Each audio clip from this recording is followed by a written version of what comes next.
राम राम सारे ने। चलो भाई, तो संतोष, इंडियन, आदर्श, रेमन, प्रकाश, सभी को गुड इवनिंग। तो सर्दी तो बहुत है, हाँ।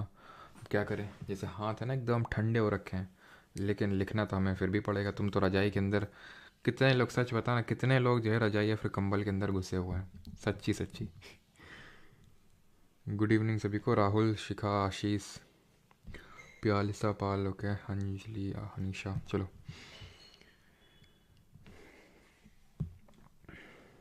हाँ हाँ, कल की क्लास अपलोड नहीं है, तभी मैंने लिंक शेयर कर दिया था मोहम्मद शहनवाज़। कल की क्लास अपलोड हो नहीं रही थी, तो मैंने इसीलिए टेलीग्राम पे ना, जब भी ऐसा कुछ हुआ करे कि ना शो हुआ करे उसमें, तो टेलीग्राम जो प्राइवेट टेलीग्राम ग्रुप है वो इसीलिए है, ताकि अगर कुछ ऐसा कुछ होता है तो वहाँ पे आपका लिंक आ जाता है, तो वहाँ से आप उसको देख सकते हो उस वीडियो को। बाकी अपलोड हो जाएगा ना। मैं खेत में हूँ सर, अच्छा नहीं लगे। खेत में वैसे क्या कर रहे हो तुम? झाड़ियों के बीच में तो नहीं घुसे हुए कहीं? हैं? मतलब झाड़ियों के बीच में घुस के खेत की कटाई वटाई तो नहीं कर रहे हो कहीं?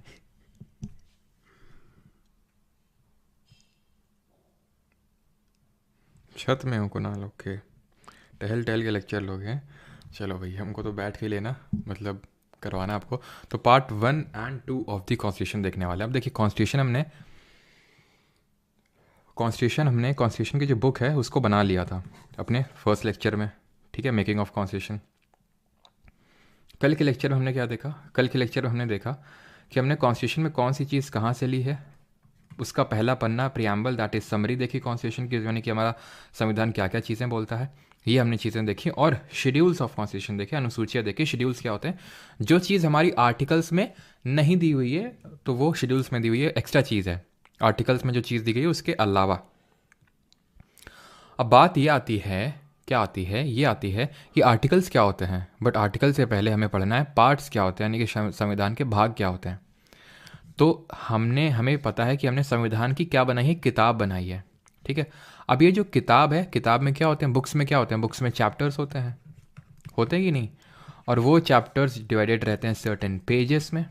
तो उसी तरह से आप इसको कंपेयर कर सकते हो, चैप्टर्स को यहाँ पे मान सकते हो पार्ट ऑफ कॉन्स्टिट्यूशन, भाग। संविधान में कितने भाग पड़े तो जरा बताइए। ओरिजिनली से मेरा मतलब है 26 नवंबर 1949, the date on which we adopted the constitution, जिस दिन हम अपना कॉन्स्टिट्यूशन डे यानी संविधान दिवस भी मनाते हैं। तो पार्ट कितने मैंने आपको बताया था? तो 22 भाग बताए थे। बट प्रेजेंट टाइम में कितने हैं? प्रेजेंट टाइम में 25 पार्ट्स हैं, ठीक है। और पेजेस को आप कोरिलेट कर सकते हैं विद द आर्टिकल्स, जिनको कि हम हिंदी में अनुच्छेद बोलते हैं। और ये आर्टिकल्स मैंने आपको कितने बताए थे जब कॉन्स्टिट्यूशन बना था? 395। और ये आपको प्रेजेंट टाइम में कितने हैं वो याद करने की ज़रूरत नहीं होती। आपको पार्ट्स पता होने चाहिए कितने हैं, और शेड्यूल्स पता होने चाहिए कि भाई शेड्यूल्स 8 थे जब कॉन्स्टिट्यूशन बना था, और अभी कितने हैं? 12 है, ठीक है। और जरा ये बताइए, 8वें अनुसूची में भोजपुरी के डाले चाहिए कि ना डाले चाहिए? तो चलिए स्टार्ट करते हैं। पार्ट 1 ऑफ द कॉन्स्टिट्यूशन, भाग 1, यानी हम अपना पहला चैप्टर शुरू कर रहे हैं इस पर्टिकुलर लेक्चर से। बिकॉज कल के लेक्चर में हम लोगों ने सिर्फ पहला पन्ना देखा था, और वो था प्रियम्बल, वो चैप्टर नहीं था पहला, वो समरी ऑफ कॉन्स्टिट्यूशन थी। पार्ट 1 की अगर हम बात करें तो ये पार्ट 1 या फिर चैप्टर 1 पेज नंबर 1 से लेके 4 तक है। जब मैं पेज बोल रहा हूँ मतलब आर्टिकल, ठीक है। वो तो बस मैं को रिलेट करने के लिए बोल रहा हूँ, ऐसा आप मत तो उसको रिलेट करना कि वो पेज ही कोई कुछ है, ठीक है। तो आर्टिकल है, ठीक है। तो आर्टिकल 1 से लेके कहाँ तक? 4 तक, अनुच्छेद 1 से लेके 4 तक भाग 1 ऑफ संविधान में दिया हुआ है। अब बात ये आती है कि दिया क्या हुआ है? तो दिया हुआ है union and it's territory. Union and it's territory, संघ व उसके राज्य क्षेत्र। मतलब कि इस चैप्टर का नाम क्या है? संघ व उसके राज्य क्षेत्र। अब हर उस चैप्टर में सर्टेन टॉपिक्स हैं, आर्टिकल्स को आप टॉपिक्स मान सकते हो। तो अब हम ये पढ़ेंगे कि पहले टॉपिक में क्या है, यानी कि आर्टिकल नंबर 1 में क्या है, वो अब हम पढ़ेंगे। हाँ, डाउट पहले ही आने लगे हैं, पहले पढ़ाने तो दो, ठीक है। तो भाग नंबर 1 हमने देख लिया, उसमें संघ व उसके राज्य क्षेत्र। अब हम देखने वाले हैं अनुच्छेद 1 में क्या है। तो आर्टिकल नंबर 1 की अगर हम बात करें तो इसमें है इंडिया, ठीक है। India that is Bharat shall be a union of states. India that is Bharat shall be a union of states. अब ये जो पर्टिकुलर चीज़ है हमें आर्टिकल, ये दो चीज़ें बताता है। एक तो कंट्री का नाम बताता है, नेम, और दूसरा है टाइप ऑफ पॉलिटी, भारत में किस तरह की राज्य व्यवस्था है वो बताता है। दोनों को हम देखेंगे आराम से, और जितना नीडेड है उतना। नेम की अगर बात करें, ये पहला लाइन हमें बता रहा है, यहाँ पे मैं हाईलाइट करता हूँ, ये इंडिया दैट इज़ भारत, यानी कि इंडिया के दो नाम दिए हुए हैं यहाँ पे, और वो दो नाम क्या हैं? इंडिया भी है और भारत भी है। ऐसा क्यों दो नाम है? और इसको लेकर अभी बहुत बवाल भी मचा था, आपको पता है कि नहीं? तो कॉन्स्टिट्यूएंट असेंबली के मेंबर, संविधान सभा के सदस्य जब संविधान बना रहे थे, कॉन्स्टिट्यूशन बना रहे थे, तो कुछ लोगों ने बोला इंडिया रखो नाम, मॉडर्न नेम। कुछ लोग बोले थे नहीं, एंशियंट नाम रखो, भारत। भारत ये नाम कहाँ से है? भारत ट्राइब थी एक, हमने देखा था हिस्ट्री में, जो कि माइग्रेट करी थी, जो आर्यन एक जो बड़ी ट्राइब थी आर्यंस, उसमें एक ट्राइब थी भरत, ठीक है। तो इंडिया दैट इज़ भारत का मतलब ये है कि इंडिया के दो नाम लिखे हुए हैं आर्टिकल नंबर 1 में। कुछ लोगों ने बोला इंडिया, कुछ लोगों ने भारत, तो दोनों नाम इनकॉर्पोरेट कर दिए गए। टाइप ऑफ पॉलिटी हमें बताता है ये पार्ट।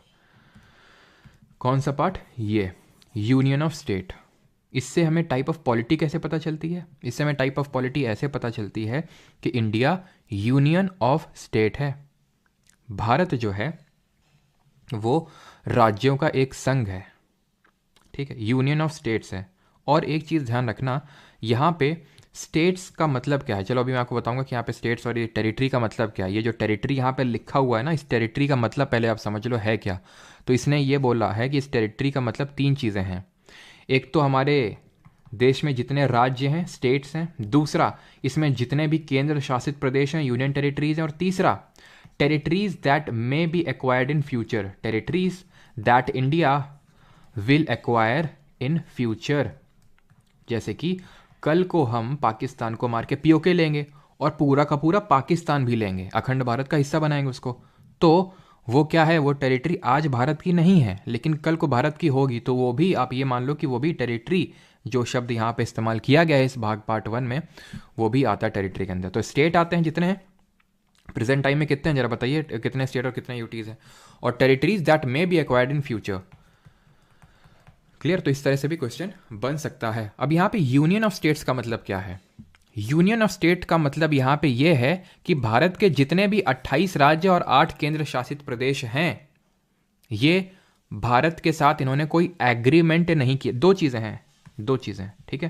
पहली चीज़ तो ये है, there is no agreement between the state, कि चलो भाई आग मिल के एक यूनियन बनाते हैं। यानी हमारा जो यूनियन है, इंडिया भले एक फेडरेशन है, संघ है, हमने देखा था।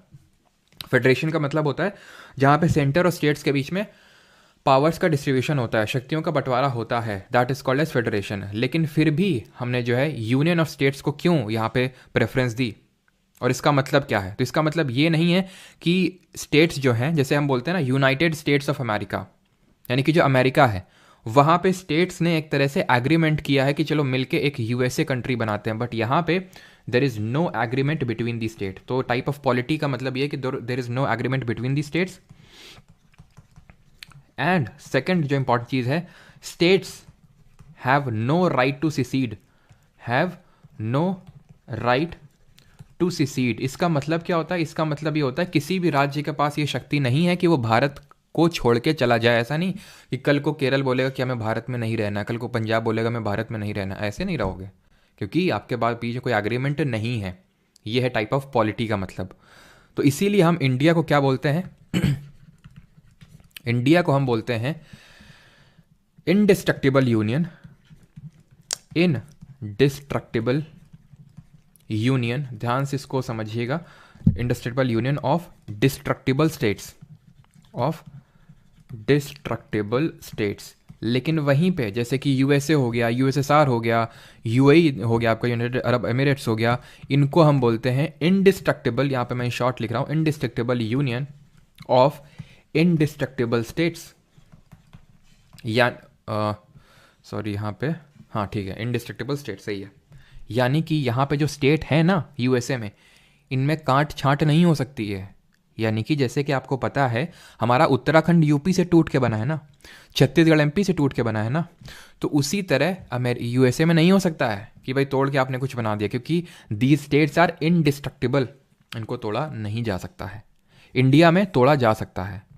तो यानी कि वहाँ पे इनके बीच में एग्रीमेंट है स्टेट्स के बीच में और उसके बाद यूएसए बना है, दैट मीन कि they have right to secede USA में। हमें यूएसए से उतना ज़्यादा लेना देना कुछ है नहीं, लेकिन फिर भी मैं कंपैरिजन, क्योंकि कंपैरिजन बुक्स में दिया भी रहता है, ठीक है, तो आपको पता होना चाहिए कि यूएसए में states have right to secede, बस सिंपल। अब आ जाते हैं आर्टिकल नंबर 2 में। तो आर्टिकल 1 क्लियर हो गया कि आर्टिकल 1 में क्या दिया हुआ है, नाम और टाइप ऑफ पॉलिटी। नाम है इंडिया, दैट इज भारत, 2 नाम है, और टाइप ऑफ पॉलिटी में ये है कि इंडिया एक यूनियन ऑफ स्टेट्स है। यूनियन ऑफ स्टेट्स का मतलब ये है कि हमारे स्टेट्स के बीच में कोई एग्रीमेंट नहीं हुआ और स्टेट्स जो है have no right to secede, हट नहीं सकते हैं। अब आते हैं आर्टिकल नंबर 2 में। अनुच्छेद 2 क्या बोलता है? तो अनुच्छेद 2 बोलता है एस्टैब्लिशमेंट ऑफ न्यू स्टेट्स। ये बोलता है एस्टैब्लिशमेंट ऑफ न्यू स्टेट्स, यानी कि अगर आपको नया राज्य बनाना है तो आर्टिकल 2 का यूज करके बनाएंगे। अब इसमें 2 चीजें हैं। First thing, power to admit, ठीक है, power to admit into the union new states. ये मतलब उतना ज़्यादा बस मैं लिख रहा हूँ, ठीक है, क्योंकि आर्टिकल 2 में सब क्लॉजेज हैं। जब भी आपको ऐसा दिख जाए आर्टिकल 2 ये ब्रैकेट में, तो इसका मतलब सब क्लॉज होता है, ठीक है। तो power to admit into union new states. अभी मैं सारी चीज़ें समराइज कर दूंगा, एकदम माइंड में क्लियर कट कंपार्टमेंटलाइज हो जाएंगे आपके दिमाग में सारी चीज़ें, ठीक है। And power to establish new states, power to establish new states, बहुत आसान है, इसको मैं हिंदी में बता दूंगा, चिंता न करिए। हाँ, आर्टिकल 3 भी पहले बता देते हैं, ठीक है, फिर तुम्हारे माइंड में एक कन्फ्यूजन क्रिएट होगा, और फिर जब हम उस कन्फ्यूजन को दूर करेंगे तब तुम्हारे लिए आएगा आहा मोमेंट, ठीक है। तो आहा मोमेंट को देखते हैं। तो ये आप समझ गए ना, हिंदी में अगर मैं बात करूँ तो नए राज्यों का प्रवेश, ऐसे समझ लो इसको, ठीक है, नए राज्यों का प्रवेश, सिंपल। ये तुमको समझ नहीं आया, बहुत अच्छी बात है, आना भी नहीं चाहिए था। आर्टिकल 3 पे आते हैं, अनुच्छेद 3 पे। ये क्या बोलता है? ये बोलता है नए राज्यों का निर्माण, formation of new state, formation of new states. वो क्या बोल रहा था? वो बोल रहा था इस्टेब्लिशमेंट ऑफ न्यू स्टेट, नए राज्यों का प्रवेश। ये क्या बोल रहा है? नए राज्यों का गठन हम बोल सकते हैं, निर्माण बोल सकते हैं, ठीक है, फॉर्मेशन ऑफ न्यू स्टेट। या फिर इसमें और भी चीज़ें हैं, और चीज़ें क्या हैं कि ये तो चलो मान लेते हैं, ये एक पहली चीज़ है। दूसरी चीज़ क्या है? Altering the boundary of any state. कोई राज्य की अगर आप सीमा को चेंज कर रहे हैं, उसकी बाउंड्री को चेंज कर रहे हैं, that is called as altering the boundary, ठीक। तीसरी चीज़ क्या है? तीसरी चीज़ है एरिया, उसका क्षेत्रफल किसी राज्य का बढ़ाना। चौथी चीज़, या फिर इसी में इंक्लूड कर लो, एरिया डिमिनिश करना, कम करना। और चौथी चीज़ क्या है? उसका नाम बदल देना। ये चीज़ तो मुझे पता है, समझ में आ गई होगी, समझ में आ रही है कि भाई उसका हम अगर क्षेत्र मतलब एरिया, एक तरह से बाउंड्री ऑल्टर करना है, क्षेत्रफल बढ़ाना है, घटाना है, नाम चेंज करना है, तो आर्टिकल 3 का यूज़ करके होगा। ये फॉर्मेशन ऑफ न्यू स्टेट और एस्टैब्लिशमेंट ऑफ न्यू स्टेट में कन्फ्यूजन क्रिएट हुआ होगा। अब इसको कन्फ्यूजन को आराम से दूर करते हैं ऐसे। देखिए, आर्टिकल 2 ये बोलता है, जैसे कि मान लो पीओके है, तो पीओके अभी भारत का हिस्सा नहीं है, तो उसको जब हम लेंगे, यानी कि बाहर से कोई टेरिटरी को अंदर लेके आएंगे, तो that is called establishment of new state. Plus इसमें यह भी है कि अगर मान लो कि कोई स्टेट पहले से एग्जिस्ट नहीं कर रहा था, उसको क्रिएट कर रहे हैं। यहाँ पे क्या एग्जिस्ट कर रहा है, उसी में ही काट छांट कर रहे हैं, उसका नाम चेंज कर रहे हैं, वो कर रहे हैं हम, ठीक है। सिंपल चीज़, अगर हमें नाम एग्जिस्टिंग स्टेट में अगर कोई चीज़ चेंज कर रहे हैं, दैट इज आर्टिकल 3। यहाँ पे क्या एग्जिस्ट नहीं कर रहा है, या तो एग्जिस्ट कर नहीं रहा है, या फिर वो बाहर की टेरिटरी उसको हम अंदर ले रहे हैं। जैसे पीओके को मान लो हम अंदर लेंगे और उसको एक यूनियन टेरिटरी या फिर स्टेट बना देंगे, तो आर्टिकल 2।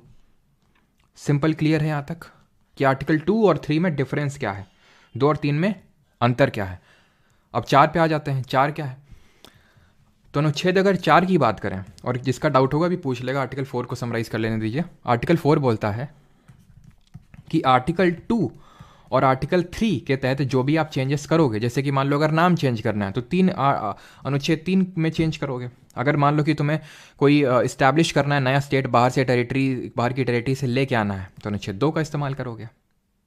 ये क्या बोलता है? आर्टिकल 4 बोलता है कि जो भी आप ये काम करोगे, चेंजेस करोगे आर्टिकल 2 और 3 के तहत, they will not to be dealt as an amendment under article 368। अनुच्छेद अंडर आर्टिकल 360, अनुच्छेद 368 जो है आर्टिकल 368, ये अमेंडमेंट की बात करता है कि संविधान में आपको कुछ चेंज करना है तो इसको आप पकड़ो, इसका इस्तेमाल करके चेंज कर पाओगे। तो चौथा अनुच्छेद ये बोल रहा है कि इस इन आर्टिकल्स में अगर आपको चेंज करना है तो वो इसके तहत अमेंडमेंट नहीं डील किया जाएगा। अमेंडमेंट मैंने आपको पढ़ाया नहीं है, लेकिन अभी मैं सिर्फ इतना आपको बताना चाहूँगा कि अमेंडमेंट ऐसे ऐसे समझ लो दो तरह का होता तो वैसे तीन तरह का है, जब मैं आपको आर्टिकल 368 पढ़ाऊंगा तो, ठीक है। तो ऐसे अभी के लिए समझ लो कि दो तरह का, एक वो अमेंडमेंट जिसके लिए हमें आर्टिकल 368 का यूज़ करना पड़ता है, और एक वो जिसका नहीं करना पड़ता है। जो नहीं करना पड़ता वो है साधारण बहुमत से। काफ़ी सारी चीज़ें हमारी संविधान की किताब में ऐसे ही हैं कि हमारे संविधान निर्माताओं ने आपको बोला है कि आप पार्लियामेंट कुछ भी चेंज कर लो, आराम से कर लो, सिंपल मेजोरिटी से कर लो, लेकिन कुछ चीज़ें ऐसी है जो बड़ी मुश्किल से होंगी, और उसको करने के लिए आपको आर्टिकल 368 के तहत अमेंडमेंट करना पड़ेगा। तो अनुच्छेद 4 ये बोल रहा है कि इसको आप सिंपल मेजॉरिटी से कर सकते हो, साधारण बहुमत से कर सकते हो। बस आपको करना ये होगा कि अगर आप इनका यूज़ कर रहे हो तो उस बिल को सबसे पहले प्रेसिडेंट के पास ले जाना, ताकि प्रेसिडेंट उस पर्टिकुलर स्टेट, जैसे फॉर एग्जांपल अनुच्छेद 3 का हम यूज़ करके नाम चेंज करते हैं, बाउंड्री ऑल्टर करते हैं, तो उस स्टेट की भी तो थोड़ी सी राय ले लें, उस राज्य की। लेकिन ध्यान रखना कि स्टेट का जो है, राज्य का कोई लेना देना नहीं इसमें। अगर जैसे कि पार्लियामेंट आज को चाहे, देश की संसद चाहे कि यूपी का नाम बदलना है या फिर केरल का नाम बदलना, बदल देगी सिंपल मेजोरिटी से।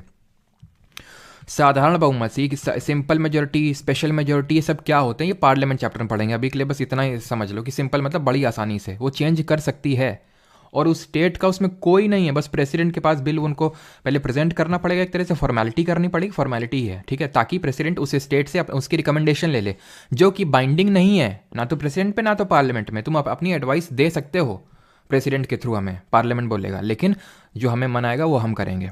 तो पार्लियामेंट ही चेंजेस करेगा, पार्लियामेंट ही नाम चेंज करेगा, बाउंड्री ऑल्टर करेगा, एरिया इंक्रीज करेगा, डिक्रीज करेगा, डिमिनिश करेगा, वो सारा काम पार्लियामेंट ही करेगा, and that too with simple majority, and that will not be dealt as an amendment under article 368 of the constitution. किसी का डाउट हो तो पूछ लो। और इसमें एक और जो सब क्लॉज दूसरा वाला है वो ये बोलता है कि जब भी आप आर्टिकल 2 और 3 के तहत चेंजेस करोगे तो मेक श्योर कि आपको शेड्यूल नंबर 1 और शेड्यूल नंबर 4 में चेंजेस करने हैं। शेड्यूल 1 में क्या है? शेड्यूल 1 में लैंग्वेज नहीं है, ठीक है। शेड्यूल 1 में क्या है ना, हमारे तेज प्रताप जी हों तो अभी लैंग्वेज इसमें डाल दें, भोजपुरी इसी में डाले दे रहे थे। तो अगर हम शेड्यूल 1 की बात करें तो शेड्यूल 1 में क्या है, हमने देखा था names of states and UTs and their territorial jurisdiction. 4 में क्या है, tears of old PM, Rajya Sabha का में सीटों का आवंटन, allocation of seats in Rajya Sabha. तो राज्यसभा में सीटों का आवंटन किस तरह से होता है भाई, ये इस तरह से बन गया, और यहाँ पे कॉन्स्टिट्यूएंसीज इस तरह से बांटी जाती हैं। मैंने आपको पहले लेक्चर में बताया था, ठीक है। तो ऑब्वियस सी बात है, अगर आपने एरियाज का छोटा कर दिया, कुछ बड़ा कर दिया, तो कॉन्स्टिट्यूएंसीज का साइज ही बढ़ेगा, रिप्रेजेंटेशन भी चेंज होगा, इसलिए आपको 4th शेड्यूल में भी चेंज करना होगा। ये हमारा आर्टिकल नंबर 4 बोलता है। अब मैं आपका डाउट देख लेता हूँ एक बार।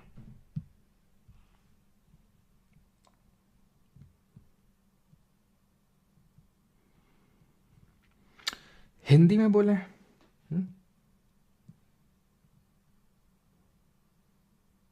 आर्टिकल 368 में क्या है फिर? ट्रेविस बीट द हिट। आर्टिकल 368 में प्रोसीजर फॉर अमेंडमेंट है, लिखा हुआ है उसमें कि कैसे आप संशोधन करेंगे, क्या क्या प्रोसीजर्स को फॉलो करना पड़ेगा, किन चीज़ों को आप कैसे अमेंड कर सकते हैं, किन चीज़ों को आप कैसे अमेंड कर सकते हैं, ये सारी चीज़ें लिखी हुई हैं।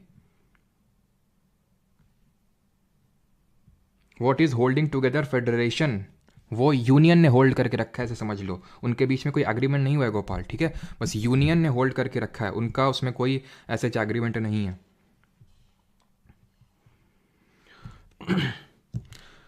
आर्टिकल 1 बस हमें नाम वो सारी चीज़ें बताता है। तो अगर आप नाम जैसे चेंज कर रहे हैं आर्टिकल 3 का यूज़ करके करेंगे, तो फिर उस केस में आर्टिकल आपको शेड्यूल 1 में चेंज करना पड़ेगा। बैच 1 में फिजिक्स की क्लास पॉलिटी के बाद होगी, दीपक सिंह, ठीक।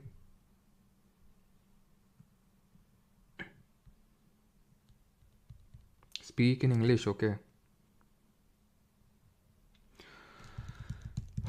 आकांक्षा चौधरी, नो डिस्ट्रक्टिबल यूनियन, मुझे पता है कहीं कहीं पे ये चीज़ जो है ना डिस्ट्रक्टिबल यूनियन लिखी हुई है, जो यहाँ पे मैंने चीज़ लिखी है ये वाली डिस्ट्रक्टिबल, मतलब यहाँ पे मैंने लिखा ना इनडिस्ट्रक्टिबल यूनियन, कहीं कहीं पे डिस्ट्रक्टिबल लिखा है, बट जो बुक्स में जो मैंने लक्ष्मीकांत वगैरह भी देखा तो वहाँ पे इनडिस्ट्रक्टिबल यूनियन ही वो है, तो उसी को हम मानेंगे। और इसमें कोई डाउट नहीं होना चाहिए कि स्टेट्स इनडिस्ट्रक्टिबल होते हैं, ठीक है। सर भोजपुरी में बोलो, ओके अभी बोलते हैं, रुको। सर कितने आर्टिकल याद करने पड़ेंगे? वो आपको पता चल जाएगा पॉलिटी की आखिरी क्लास तक। डिफरेंस आर्टिकल 2(3) में। क्या अभी तक सो रहे थे क्या यार? हैं, अभी मैं क्या बोल रहा हूँ कि आर्टिकल 2 में अगर आपको बाहर से कोई टेरिटरी एक्वायर करनी है, अंदर लानी है, तो आर्टिकल 2, अगर एग्जिस्टिंग स्टेट है, पहले से मौजूद है स्टेट, उसी में ही आपको खेल खेलना है कि उसका एरिया कम कर दो, बढ़ा दो, उसका नाम चेंज कर दो, या फिर दो स्टेट को मर्ज कर दो, तोड़ दो। ये होता है जो एग्जिस्ट पहले से कर रहा है।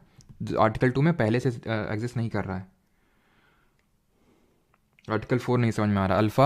आर्टिकल 4 ये बोलता है कि अगर आप अनुच्छेद 2 और 3 के तहत कुछ भी जो चेंज करेंगे ना, उसको 368 अनुच्छेद के तहत अमेंडमेंट यानी संशोधन नहीं डील किया जाएगा। बस बात खत्म। ठीक, जब ना समझ में आया करे तो एकदम सिंपल में वो याद कर लिया करो। अभी आगे बढ़ते हैं, ठीक है। तो ये चीज़ हमें क्लियर हो गई। अब बात ये आगे सामने आई कि मान लो अभी हमें कोई बाहर से अंदर लेना है। बाहर से अंदर लेना मतलब टेरिटरी को, तो उसको सिंपल मेजॉरिटी से लिया जा सकता है, यानी कि साधारण बहुमत से। लेकिन अगर अंदर से बाहर देना है, मतलब कि अगर हमारी जो टेरिटरी है उसको किसी बाहरी स्टेट को देना है, यानी जो हमारी करंट में मान लो कि कोई स्टेट है राज्य है, ठीक है, और मान लो हमारी कोई मोदी जी को मन आया कि जो गोवा है वो मेलोनी जी को दे देते हैं गोवा को मेलोनी जी को दे देता है, तो क्या मोदी जी सिंपल मेजॉरिटी से दे पाएंगे साधारण बहुमत से? ना, ये तो कॉन्स्टिट्यूशन में कहीं लिखा नहीं हुआ है, बिल्कुल नहीं लिखा हुआ है। तो फिर कैसे? बेरूबारी यूनियन केस हुआ था एक, ठीक है, बेरूबारी यूनियन केस 1959 में। इस केस में सुप्रीम कोर्ट ने ये बोला, सुप्रीम कोर्ट सेड कि देखिए, जो आप टेरिटरी को ले रहे हैं, कोई बाहरी टेरिटरी को ले रहे हैं, तो उसको, क्योंकि हुआ था ये था, ऐसा मैं आपको बताता हूँ, हुआ कुछ ऐसा था, ठीक है, हुआ कुछ ऐसा था। चलो अभी मैं आपको बाद में बताऊंगा, अभी पहले ऐसे समझ लो कि अगर बाहर से आप टेरिटरी को ले रहे हो तो सिंपल मेजोरिटी से लोगे, लेकिन अगर आपको टेरिटरी को सीड करना है, अपनी टेरिटरी को देना है किसी दूसरे को, देन उसको अमेंडमेंट से देना पड़ेगा। आर्टिकल 368 के तहत आपको अमेंडमेंट करना पड़ेगा, सिंपल नहीं, स्पेशल मेजोरिटी से, विशेष बहुमत से।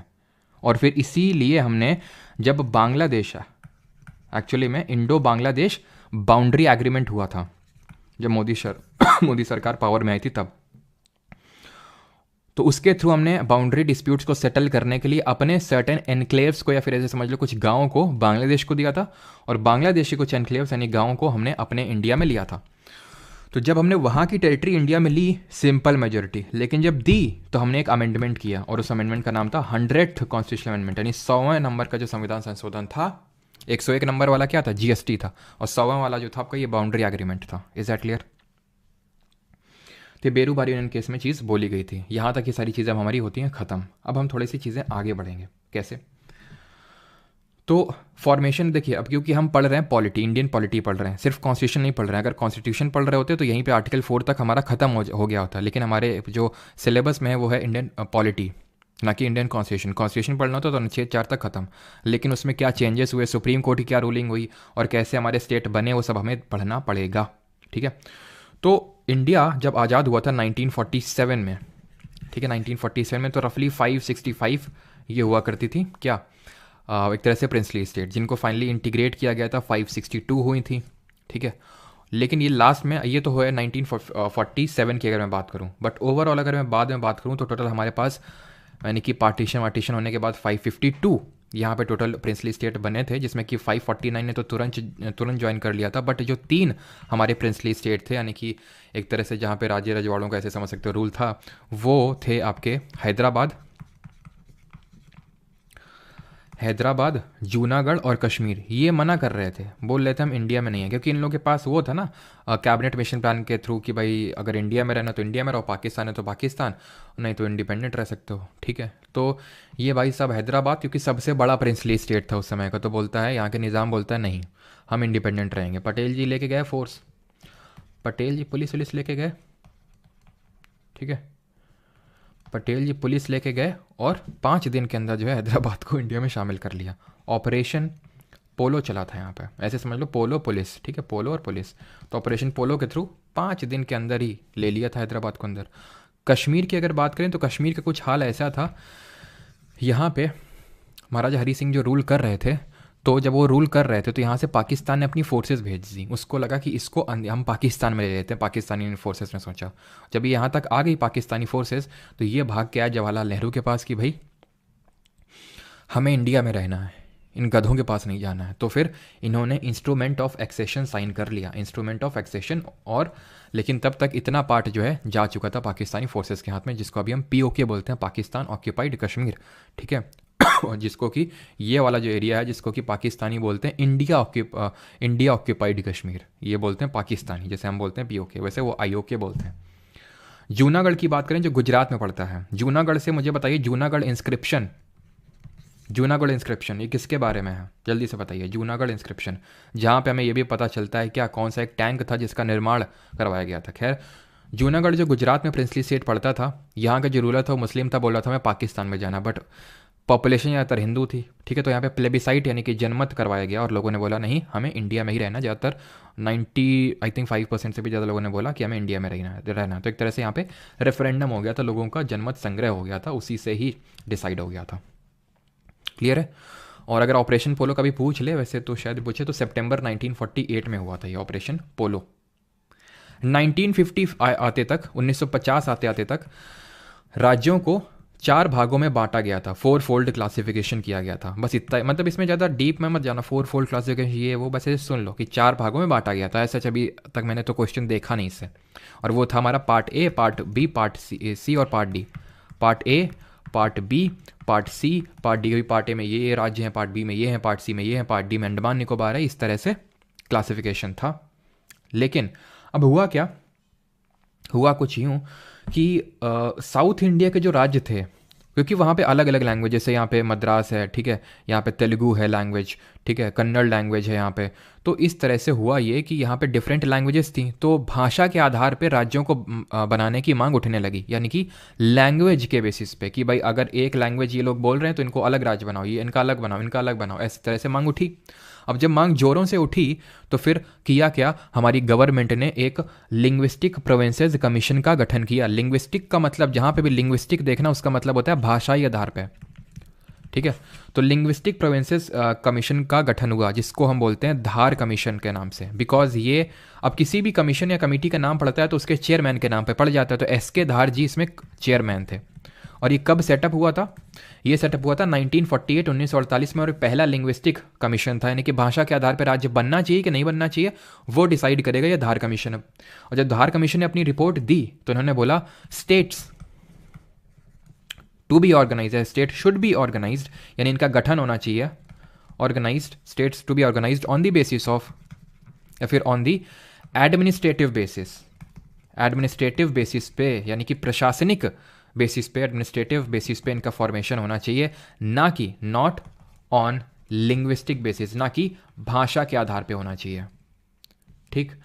तो जब ये रिपोर्ट सामने आई, यूनियन ने, पार्लियामेंट ने मना कर दिया, सरकार ने मना कर दिया कि देखो ये क्या बोल रहे हैं, तो फिर नहीं बना पाएंगे।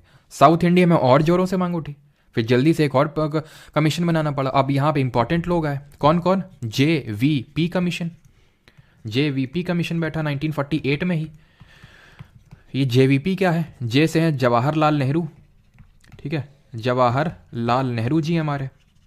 V से हैं वल्लभ भाई पटेल, वल्लभ यानी हमारे सरदार वल्लभ भाई पटेल जी। और P से हैं पट्टाभी सीतारामैया। जरा कमेंट में ये बताइए, पट्टाभी सीतारामैया कौन सी कमेटी को, कौन सी माइनर कमेटी को लीड कर रहे थे, चेयरमैन थे।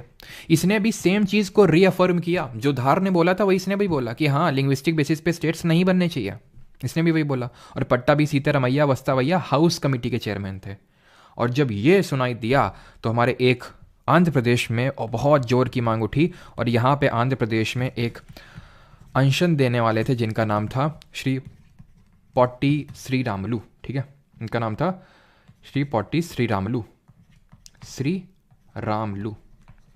अब ये जो पोट्टी श्रीरामुलु जी हैं, इनकी हो जाती है 56 दिन के अनशन के बाद डेथ, यानी ये आमरण अनशन पे बैठे हुए थे, फास्ट इनटू डेथ पे बैठे हुए थे, और इनके 56 डेज के बाद हो जाती है डेथ। और जब इनकी डेथ हो जाती है तो भैया आपको पता है क्या ही हुआ होगा फिर। और जब जो हुआ उसके बाद government was forced to create the first linguistic state of India, Andhra प्रदेश।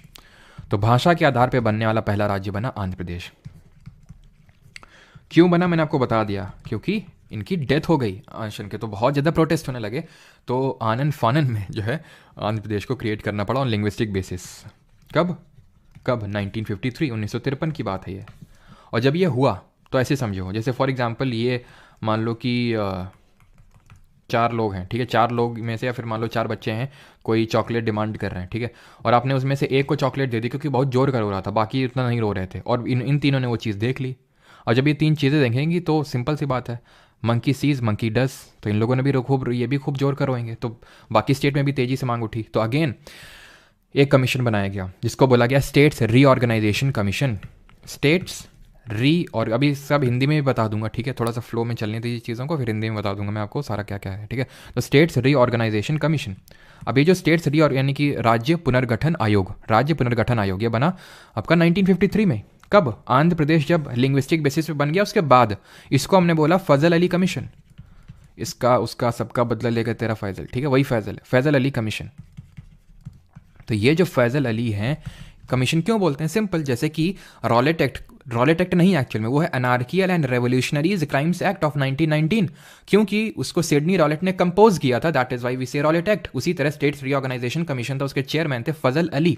इसमें 3 मेंबर्स थे इसमें भी, ठीक है, KM पन्नीकर, हृदयनाथ कुंजरू, ठीक है, कुंजरू नहीं कुंजरू हैं ये, ठीक है, कुंजरू, और ये हैं KM पन्नीकर, और तीसरे होंगे हमारे फजल अली, ठीक है, ये चेयरमैन थे।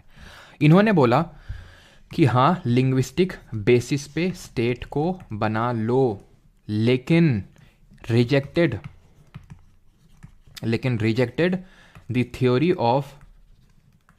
Of one language one state, यानी एक भाषा और एक राज्य का जो कॉन्सेप्ट है उसको इन्होंने बोला कि ये नहीं चलेगा, क्योंकि अगर ये चला तो भैया इंडिया में तो इतनी सारी लैंग्वेज है, हर कोई बोलने लगे कि हमारी भी ये है, हमारी वो है, हमारी ये भोजपुरी है, भोजपुरी वाले अलग बना दो, मैथिली वाले हमारी अलग लैंग्वेज बना दो, सिंधी वाले हमारा अलग से राज्य बना दो, तो पूरा जो है इंडिया जो बट जाएगा। अगर भाषा के आधार पर बनाने गए तो बना लो, लेकिन ये जो वन लैंग्वेज वन स्टेट है इस थ्योरी को इसने रिजेक्ट कर दिया, और इस कमीशन के बेसिस पे एक एक्ट बनता है स्टेट्स रीऑर्गेनाइजेशन, फिर एक एक्ट पास किया जाता है पार्लियामेंट से, स्टेट्स रीऑर्गेनाइजेशन एक्ट, यानी कि राज्य पुनर्गठन अधिनियम, रीऑर्गेनाइजेशन एक्ट। कब? 1956, 1956 में।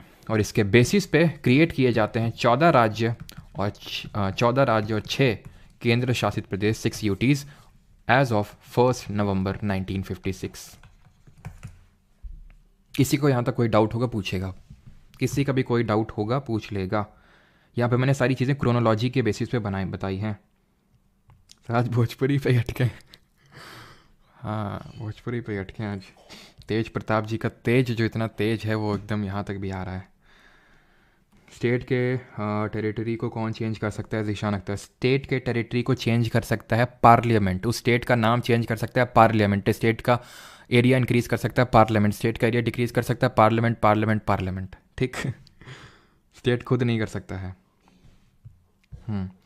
क्या चीज़ सर? रिकॉर्डेड रहेगी? नहीं रहेगी रिकॉर्डेड यूट्यूब पे सर। अब हिंदी में बोलिए, तो ये तो हिंदी में बोल दिया था, ये भी हिंदी में बोल दिया था, और क्या बचा था?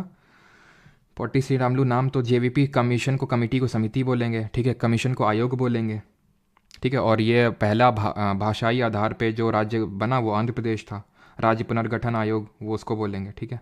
चलिए, और तो आई थिंक यहाँ पे मैंने ऐसे कुछ बोला नहीं है कि जो आपको समझ में ना आया हो। All clear? Okay.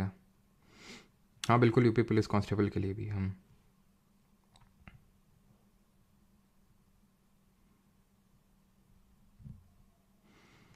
All clear, okay ठीक है। चलो, तो यहाँ तक क्लियर हो गया कि कैसे क्या मतलब हुआ, ठीक है। अब हम देखते हैं कि किस तरह से जो हमारे डिफरेंट इंडिया के स्टेट हैं वो इंडिया में आए, ठीक है। अब उसको हम एक एक करके यहाँ पे देखने वाले हैं कि किस तरह से यहाँ पे हमारे स्टेट्स को क्रिएट किया गया। तो यहाँ पे मैं एक आपको लिखने वाला हूँ, टिरिक समझ सकते हो आप इसको, टिरिक है ये कि हम यहाँ पे फॉर्मेशन ऑफ स्टेट्स देख रहे हैं। आपको पता है क्या करता है वो? पेपर में स्टेट्स दे देगा, बोल देगा ये किस हिसाब से इनको स्टेटहुड मिला, राज्य का दर्जा मिला, उस हिसाब से इनको ऑर्डर में अरेंज तो कर तो दो जरा। हमारी एक हिंदी की मैडम थी, ऐसे बोलती थी, पढ़ तो लो जरा जरा खड़े हो जरा, सुना तो दो जरा, ठीक है। तो आम गुनाह है, ठीक है, आम क्या है? गुनाह है। और मैम, ठीक है, मैम जी जो है ऐसे कर लो, रुको जा, इसको एक साथ ही कर लो मैम तुस्सी को, है ना, बिकॉज अभी आपको पता चल जाएगा क्यों। आम गुनाह है, चला गया ए भगवान, आम गुनाह है मैम तुस्सी, ठीक है। गाओ और मौज लो, ठीक है, गाओ और मौज लो, ठीक है, मौज लो, ठीक है। तो अब यहाँ पे क्या क्या है, ये आ का मतलब क्या है, म का, ग का, ये सब हम पहले देखते हैं, फिर देखते हैं कि कब ये बने थे, ठीक। तो आ से है आंध्र प्रदेश, ठीक है, ए से है आंध्र प्रदेश, म से है महाराष्ट्र, इन शॉर्ट में एमएच लिख रहा हूँ, जी यू से है गुजरात, ठीक है, गुजरात, ना से है नागालैंड, ठीक है, नागालैंड, ह से है हरियाणा, ठीक है, ह से क्या है हरियाणा, है से क्या है, अब ये ह में क्या मात्रा लगी थी, नहीं लगी थी, इसमें मात्रा लगी है, और हिमाचल प्रदेश जब हम हिंदी में लिखते हैं तो उसमें मात्रा लगती है कि नहीं लगती है। और मैं से है मिज़ोरम नहीं होगा, ये होगा मणिपुर, ठीक है, मिज़ोरम बाद में आएगा, मणिपुर होगा। ये म से होगा मेघालय, ठीक है, मेघालय, और तो से होगा त्रिपुरा, तू से होगा त्रिपुरा, सी से होगा सिक्किम, ग से होगा, गाँव से होगा गोवा, ठीक है, गाँव से होगा पूरा गोवा, और से होगा अरुणाचल, ठीक है, अरुणाचल, और मौ से होगा मिज़ोरम, लो से कुछ नहीं है, कुछ मत लो तुम, ठीक है। अब यहाँ पे मैं दूसरे कलर का इस्तेमाल करके यहाँ पे लिखता हूँ कि कब बने थे, ये 1956 में, 1956 में, ठीक है। और अगर महाराष्ट्र की बात करें, ये 1960 में, गुजरात 1960 में, दोनों 1960 में बने थे महाराष्ट्र गुजरात, नागालैंड 1963 में, 1963 में बना था, फिर हरियाणा की बात करें 1966 में बना था, 1966 में बना था, हिमाचल प्रदेश की बात करें ये भी 1966 में बना था, यानी कि जो दोनों ह हैं वो 1966 में बने थे। अब ये जो मणिपुर, मेघालय और त्रिपुरा देख पा रहे हैं, अगेन रिपीट, मणिपुर, त्रिपुरा और मेघालय तीनों ही 1972 में बने थे, 1972 में। सिक्किम अगर बात करें, स्टेटहुड का, कंप्लीट स्टेटहुड का दर्जा 1975 में मिला था, इसको अभी डीप में थोड़ा सा डिस्कस करेंगे। गोवा की बात करें 1987 में बना था, 1987 में, और अरुणाचल की बात करें तो 1987 में ये भी बना था, और मिज़ोरम की बात करें तो ये भी 1987 में तीनों बने थे। अब मुझे पता है यहाँ पे कुछ लोगों के दिमाग में डाउट आ रहा होगा, सर अभी तो आपने आंध्र प्रदेश को बताया था कि पहला लिंग्विस्टिक स्टेट था, 1953 में क्रिएट हुआ था, 1953 में, और उसके बाद फजल अली कमीशन बैठा था, बिल्कुल, तो ये 1956 कैसे लिख दिया।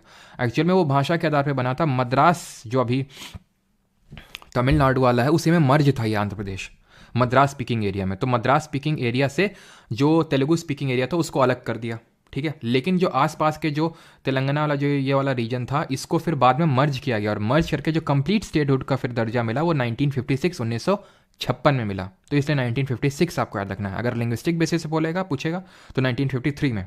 ये जो यहाँ पे 1987 लिखा है ना, जैसे गोवा की अगर मैं चलो बात करूँ यहाँ पे गोवा की, तो गोवा पहले पोर्चुगीज़ के कब्जे में था, यहाँ तक कि 1961 में पोर्चुगीज़ तक था, 1947 में अंग्रेज भारत छोड़ के चले गए थे, लेकिन पोर्चुगीज़ आराम से कोने में दुपक के बैठे हुए थे, ठीक है। तो फिर यहाँ पे ऑपरेशन विजय चलाया गया, और ऑपरेशन विजय के थ्रू ये जा नहीं रहे थे, मना कर रहे थे, बोल रहे थे हमारी टेरिटरी है। पहले इनको बोला कि भाई क्या चले गए सब लोग, तुम कहाँ से हो रहे हो, बोलते नहीं नहीं हम नहीं जाएंगे, तो हमारा रोने लगा, फिर गए सब लोग क्या ये जाओगे नहीं, फिर उनकी मार कुटाई थोड़ी हुई ऑपरेशन विजय के थ्रू, तुरंत भाग के छोड़ के चले। गोवा ही नहीं, दमन और दीव में भी बैठे हुए थे। तो इसीलिए बोलते हैं कि Portuguese were first to come into India and last to go. 1498 में सबसे पहले वास्को डिगामा आया था, और आखिरी में 1961 में छोड़ के गए थे गोवा और दमन और दीव को। तो जब ये छोड़ के गए, दमन और दीव भी यहाँ पे था, ठीक है, दमन एंड दीव, तो इनको पहले हमने यूटी बनाया, यानी यूनियन टेरिटरी बनाया, ठीक है, 12th अमेंडमेंट्स करके। 12th जो हमें अमेंडमेंट किया उसके थ्रू इनको पहले हमने यूटी का दर्जा दिया, देन स्टेटहुड का दर्जा दिया, कब स्टेटहुड का दर्जा दिया 56th अमेंडमेंट करके, ये 1987 जो यहाँ पे लिखा हुआ है, ठीक है, 1987 में, सिंपल, ठीक है, क्लियर। अब हम थोड़ा सा डिस्कस कर लेते हैं सिक्किम को, क्योंकि सिक्किम थोड़ा सा स्पेशल, बिकॉज इससे क्वेश्चन आ जाते हैं काफ़ी ज़्यादा, ठीक है। तो सिक्किम हमें याद रखना है कि सिक्किम पहले भारत का हिस्सा नहीं था, फिर हमने मतलब क्योंकि सिक्किम आपने लोकेशन देखी होगी, सिक्किम सिर्फ हमारा एक ही राज्य है भारत का जिसके साथ बॉर्डर शेयर करता है, जरा कमेंट में बताइए। और अगर आप करंट अफेयर्स फॉलो कर रहे हैं तो जरा ये भी बताइए कि सिक्किम बोलो, असम के पास भूटान अपनी कौन सी सिटी को डेवलप कर रहा है, स्मार्ट सिटी को डेवलप कर रहा है, बताइए जल्दी से। तो सिक्किम वेस्ट बंगाल के साथ शेयर करता है। अब यहाँ पे आपको पता है तिब्बत वाला भी रीजन है, तो तिब्बतीज जो है, ये जो चाइनीज़ हैं, धीरे धीरे टेरिटरीज को इधर उधर एक्वायर कर रहे थे। सिक्किमीज़ ने भी यही देखा कि यार ये लोग तो टेरिटरी जल्दी पे एक्वायर कर रहे हैं, नेक्स्ट नंबर लगता है हमारा ही है। उस समय यहाँ पे चोग्याल डायनेस्टी का रूल हुआ करता था, तो इन्होंने इंडिया से बात करी, ठीक है, कि हमें इंडिया में मिलना है, ये इन चाइना में तो बिल्कुल शामिल नहीं होना। तो हमने या फिर मतलब एक तरह से पूरी तरह से राजी नहीं थे कि हमें पूरी तरह से स्टेट अभी बना दो, तो इनको पहले एसोसिएट स्टेटहुड का दर्जा दिया गया, ये देखने के लिए कि भाई अगर आप इंडिया में शामिल होगे तो फिर आपको क्या क्या बेनिफिट्स मिलेंगे। तो एसोसिएट स्टेटहुड का दर्जा पहले दिया गया, ठीक है। और ये कब, 1974 में, ठीक है, 35th अमेंडमेंट किया गया 1974 में, और एसोसिएट स्टेटहुड यानी कि सहयोगी राज्य का दर्जा दिया गया। देन उसके बाद जो है इनको अच्छा लगा और फिर हमने अगले साल ही 36th अमेंडमेंट 1975 से इनको कंप्लीट स्टेटहुड दे दिया, पूर्ण राज्य जो है इनको घोषित कर दिया, ठीक है, कंप्लीट स्टेटहुड हमने इनको दे दिया, ठीक है। और यहाँ पे अभी मैंने पूछा था कौन सी भूटान सिटी डेवलप कर रहा है, तो इट इज़ गेलफू सिटी। इसको भी ध्यान में रखिएगा बिकॉज क्वेश्चन पूछे जाने के बहुत बहुत ज़्यादा चांसेस हैं, ठीक है। यहाँ तक सभी को क्लियर है चीज़ें कि किस तरह से पूर्ण राज्य का दर्जा दिया गया। पहले सहयोगी राज्य बनाया गया 1974 में 35th amendment, then 36th amendment से 1975 में पूर्ण राज्य कंप्लीट स्टेटहुड का दर्जा दे दिया गया। अब हम देखेंगे क्या अब हम देखेंगे आर्टिकल नंबर 371। फोटो लगाना भूल गए यहाँ पे, चलो कोई नहीं, क्लियर है यहाँ तक सभी को, किसी कोई डाउट तो नहीं है। मोए मोए हो गया सर, क्या हो गया मोए मोए? गेलफू बिल्कुल सही है। हाँ, 1974 में ट्रायल चल रहा था। क्या भाई मोए मोए क्या लिखे जा रहा है मोए मोए? क्लियर है यहाँ तक? सिटीजनशिप थोड़ा छोटा सा टॉपिक एकदम, ठीक है, यहाँ तक क्लियर हो गया तो आगे बढ़ें। ईयर्स याद कर लो बीच बीच में, 2-3 सब मत याद करो, तो बीच बीच में कुछ याद कर लो, तो उससे होगा कि ये उससे ये होगा कि मतलब आप जो है रिलेट कर पाएंगे, एलिमिनेट कर पाएंगे, ठीक है। सर आपने हरियाणा का फॉर्मेशन क्या लिखा है? मैंने 1966 ये लिखा होगा ना, तो 1966 ही तो लिखा है, क्या और कुछ है क्या? 1966 में ही तो बना था। अगर एग्जैक्ट डेट बात करें तो 1 नवंबर 1966 फॉर्मेशन बनाता है हमारा हरियाणा। कोई है यहाँ से हरियाणा से? बताइए भाई इनको।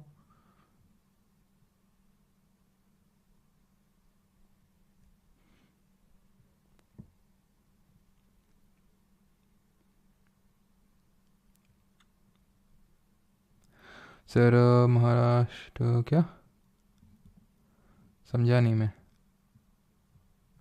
भाई। हरियाणा 1966 ही होगा, ठीक है। चलिए आगे बढ़ते हैं अभी। और यहाँ पे मैं एक आर्टिकल आपको पढ़ाऊंगा। आपने आर्टिकल 370 तो ज़रूर सुना होगा आप में से सभी ने, ठीक है। आर्टिकल 370 कितने लोगों ने नहीं सुना ये बताओ, ठीक है। सुना तो सब ने होगा। अनुच्छेद 370 क्या करता था? अनुच्छेद 370 की अगर हम बात करें, ये स्पेशल पावर देता था, special power to Jammu and Kashmir देता था, ठीक है। स्पेशल, जिसको कि रिपील किया जा चुका है, पावर टू JNK देता था। इसी तरह हमारा एक कॉन्स्टिट्यूशन में आर्टिकल 371 है, छोटा सा है, अलग से तो चैप्टर इसके लिए क्लास लगाएंगे नहीं, तो अभी देख लो यहाँ पे, बड़ी आसानी से याद हो जाएगा, क्वेश्चन पूछ लेगा तो बड़ी आसानी से आप सॉल्व कर पाओगे। आर्टिकल 371 में स्पेशल पावर्स दी हुई है, किसको? राज्यों को। तो इसमें पता है क्या, इसमें article 371, then article 371A B C D E F, ठीक है, G H I J ऐसे करके है, ठीक है। तो इसको पता है हम याद कैसे करेंगे? इसको हम याद करेंगे, एक लड़की, उससे हमने उसका नाम पूछा कि नाम बताओ, तो उसने बोला आसमा मेरा नाम है और मैं GK पढ़ती हूँ परमार से ठीक है। तो ये है, तो जो N है यहाँ पे, ठीक है। अब यहाँ पे आर्टिकल 371 को अभी छोड़ देंगे, हम आर्टिकल 371A से पढ़ेंगे, ठीक है। और इसी ट्रिक से आपको सारे याद हो जाएंगे। तो सबसे पहले N से यहाँ पे नागालैंड है, यानी कि इसमें नागालैंड को लेके स्पेशल प्रोविजंस दिए गए हैं, यानी कि नागालैंड के लिए विशेष अधिकार दिए गए हैं यहाँ पे। ए से अगर हम बात करें, ए से असम है यहाँ पे। वैसे स्टेट का नाम पता होना चाहिए कि किस उसमें क्या है, ठीक है। असम है यहाँ पे। M से यहाँ पे है आपका मणिपुर, ठीक है, मणिपुर है। और A से है आंध्र प्रदेश, और अगले वाले A से भी आंध्र प्रदेश है, बट वहाँ की यूनिवर्सिटी है आंध्रा की यूनिवर्सिटी, जिसको हम वार्सिटी भी बोलते हैं यूनिवर्सिटी को, ठीक है। और S से यहाँ पे है सिक्किम, ठीक है। एंड एम से क्या है, एम से यहाँ पे, एस से सिक्किम हो गया, एम से होगा यहाँ पे मिज़ोरम, ठीक है, बिकॉज मणिपुर ऊपर है, यहाँ पे होगा मिज़ोरम। फिर होगा यहाँ पे असम ऊपर हो गया तो अरुणाचल होगा अभी, ठीक है, अरुणाचल। जी से गोवा एंड के से कर्नाटक, ठीक है, के से कर्नाटक। नाम आसमा जी के, ठीक है। तो अब ये है क्या, ये है आर्टिकल नंबर 371 ए, ये क्या है 371 बी, ये क्या है 371 सी, ये क्या है 371 डी, ये क्या है 371 ई, ये क्या है 371 एफ, ये क्या है 371 जी। बस ए बी सी डी चल रही है और कुछ नहीं यहाँ पे, जी एच आई जे, खत्म, ठीक। और 371 में क्या है, 371 में है special powers with respect to Maharashtra और गुजरात। महाराष्ट्र और गुजरात का 371 में है। 370 में से समझ लो जम्मू एंड कश्मीर, 371 में महाराष्ट्र गुजरात, और 371 ए बी सी डी हमने देख लिया। याद कैसे रखोगे कि माता जी के पैर छुए हमने और उसके बाद ए बी सी डी पढ़ी, माता जी के पैर छू के फिर हमने ए बी सी डी पढ़ी, और कैसे पढ़ी, नाम आसमा जी के, खत्म। सिंपल सा था, लप्पू सा था, ठीक है। चलो बढ़ते हैं सिटीजनशिप की तरफ। ये भी बहुत छोटा सा चैप्टर है, ठीक है। इसको नाटक करने लगी आसमा कर, परमार तो लिखा ही नहीं, परमार से कुछ नहीं है ट्रिक। स्टैटिक भी होगी, हाँ सब कुछ होगा, कुछ नहीं छूटेगा, ठीक है, जो भी आपका आता है। चलिए सिटीजनशिप पढ़ते हैं, नागरिकता। अभी हम दूसरे चैप्टर में आ गए, पहला चैप्टर हमने खत्म कर दिया, पहले चैप्टर के कॉन्स्टिट्यूशन भी देख लिया, उसकी पॉलिटी भी देख ली उसके अराउंड। अब ये है हमारा चैप्टर नंबर 2, पार्ट नंबर 2, ठीक है। भाग नंबर 2 में है, और अनुच्छेद, यानी कि अगर हम बात करें इसमें कितने टॉपिक्स हैं, तो अनुच्छेद ये 4 तक खत्म हो गया था, 1 से लेकर 4 तक पार्ट 1 में था, अब 5 से लेकर 11 तक इसमें है। तो 4 में इतना टाइम लग गया तो 6 में तो बहुत ज़्यादा टाइम लगेगा। अरे देखना अभी तुमको 5 मिनट में ख़त्म करवाएंगे इसको, ठीक है। सिटीजनशिप की अगर बात करें तो इंडिया में सिंगल सिटीजनशिप है, एकल नागरिकता है। और कल ये हमने देखा था कि सिंगल सिटीजनशिप हमने कहाँ से ली, चलो नहीं भी अगर आपको याद है कोई दिक्कत नहीं है, ये हमने ली यूके से, ब्रिटेन से। इसका मतलब क्या होता है, इसका मतलब ये होता है कि हम भारतीय जो हैं हमारे पास एक ही नागरिकता, 2 नहीं है, यानी हम सब भारत के नागरिक हैं। हमारे पास, जैसे अगर मैं यूपी का निवासी हूँ, नागरिक नहीं हूँ, नागरिक तो मैं भारत का हूँ, आप बिहार के निवासी होंगे, नागरिक नहीं होंगे, आप राजस्थान के निवासी होंगे, नागरिक नहीं होंगे। लेकिन यूएसए में अलग है, यूएसए में लोग यूएसए की सिटीजनशिप भी होल्ड करते हैं, और उस स्टेट में जहाँ पे वो रह रहे हैं वहाँ की सिटीजनशिप भी उनके पास रहती है। ये होता है डुअल सिटीजनशिप। तो यूएसए में क्या चलती है, दोहरी नागरिकता, यानी कि डुअल सिटीजनशिप। इंडिया में सिंगल, कहाँ से लिया, यूके से, ठीक है, क्लियर है कि वहाँ पे डुअल सिटीजनशिप चलती है। डुअल सिटीजनशिप का मतलब ये नहीं होता है कि मैं भारत का भी नागरिक हूँ और मैं कनाडा का भी नागरिक हूँ, या फिर मैं भारत का नागरिक भी हूँ और यूएसए का भी ना। ये तो कोई भी स्टेट परमिट नहीं करता है, कोई भी कंट्री परमिट नहीं करता है कि आप हमारे यहाँ के भी सिटीजनशिप हो और किसी और कंट्री की भी हो ना। वो डुअल सिटीजनशिप का मतलब नहीं होता। डुअल का मतलब होता है आप कंट्री की भी सिटीजन हो और स्टेट के भी हो। हमारे यहाँ पे ये 2 नहीं होता है, ठीक है। अब सिटीजनशिप में अगर मैं जेन्युइनली बोलूँ तो हो सकता है कि मतलब 90% चांस है कि बस इसी स्लाइड से जो अभी मैंने बताया इसी से ही क्वेश्चन आएगा सिटीजनशिप चैप्टर में अगर बात करूं। और जो 10% जो चांसेस हैं उसको लेकर हम आगे बढ़ते हैं, ठीक है।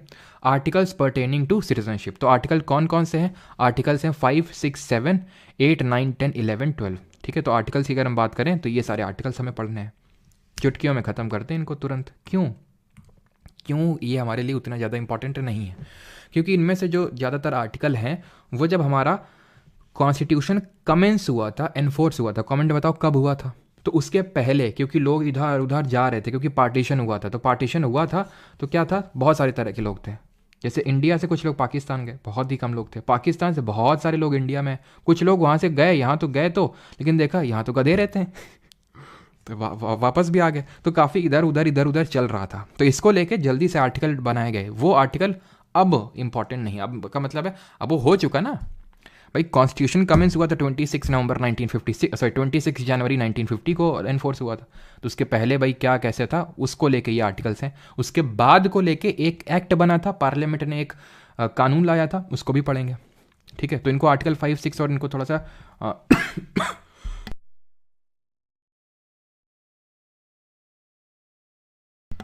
सॉरी। तो इनको लेके थोड़ा सा हमें बस देख लेना है, ज़्यादा डिटेल में नहीं देखना है, ठीक है। आर्टिकल 5 ये बोलता है कि अगर किसी को भारत का नागरिक बनना है तो he should have a domicile. अभी मैं हिंदी में भी सारी चीज़ें बता दूंगा। शुड हैव अ डोमिसाइल होना चाहिए, ठीक है, भारत में वो जन्मा हुआ होना चाहिए, ये सब मतलब ये तो होना चाहिए। उसके अलावा या तो ये हो बॉर्न इन इंडिया हो, या फिर either of the parents are of Indian origin, either of the parents are of Indian origin, यानी कि पेरेंट्स एंड माता पिता में कोई इंडियन ओरिजिन का हो, इंडियन ओरिजिन। ये सारी चीज़ें जो है ना, ये 26 जनवरी 1950 से पहले को लेके थी कि भाई कौन सिटीजन कंसिडर किया जाएगा, कौन नहीं किया जाएगा, ठीक है। Either of the parents are of Indian origin, यानी कि मूलतः भारत से बिलोंग करते हों, या फिर who is an ordinary resident, who is a ordinary resident for 5 years after the commencement of the constitution, यानी कि जब संविधान हमारा लागू हो गया तो अगर आप लगातार उसके 5 साल तक बाद यहाँ रहते हो तो भी आपको यहाँ की नागरिकता मिल सकती है। आर्टिकल 6 की अगर बात करें तो इसमें ये लिखा हुआ है दोज, मतलब उन लोगों के संबंध में यहाँ पे लिखा हुआ है। यहाँ पे मैं शॉर्ट में लिख रहा हूँ, पढ़ने जाओगे तो भेजा फट जाएगा तुम्हारा, ठीक है, ये रियलिटी बता रहा हूँ। यहाँ पे मैं शॉर्ट में लिख रहा हूँ जितने से आपका क्वेश्चन बन जाएगा, अगर आएगा तो। पहली बात तो चांसेस ही बहुत कम होते हैं इनसे आने के। तो दोज हु माइग्रेटेड, तो जब भी आप रिवीजन करेंगे ध्यान रखना, जब भी आप फाइनल में जब पेपर देने आप जाएंगे किसी भी चीज़ का रिवीजन करेंगे तो बस इसी चीज़ का रिवीजन करना जो यहाँ पे लिखा हुआ है। इस पर बहुत ज़्यादा बस थोड़ा सा अगर देखना हो तो देख लेना, बहुत ज़्यादा इसको डीप में रटने की जरूरत नहीं है। दोज हु, ये सिर्फ एसएससी एग्जाम नहीं, कोई भी एग्जाम उठा के देख लो, इससे ज़्यादा क्वेश्चन आते नहीं है। Those who migrated to India from Pakistan, यानी कि वो लोग जो माइग्रेट किए हैं इंडिया में पाकिस्तान से, पाकिस्तान वो में रह रहे थे, जब उनको लगा पार्टीशन हो गया तो चलो भैया यहाँ तो कदे रहते हैं, भागते हैं वहाँ इंडिया की तरफ, ठीक है। तो ये हुआ।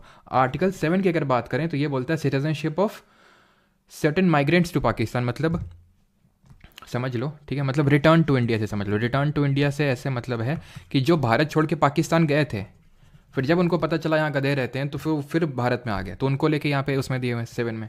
8 में अगर बात करें तो ये लिखा हुआ citizenship of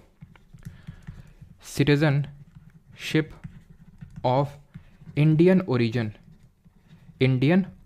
residing outside of India, Indian origin residing outside of India, यानी कि उसको लेके दिए हुए हैं जो आउटसाइड इंडिया, भारतीय मूल का है लेकिन अभी मौजूदा समय में वो भारत से बाहर रह रहा है, उसको लेके यहाँ पे दिए हुए हैं। हिंदी में भी बता देते हैं, तो हिंदी में अगर बात करें शुड हैव डोमिसाइल, इसका मतलब क्या होगा कि वो भारत में जन्मा हो, ये मतलब भारत में जन्मा है तो बॉर्न इन इंडिया हो जाएगा, ठीक है। इसको क्या बोलेंगे, डोमिसाइल मतलब एक तरह से वहाँ का निवासी हो, ठीक है।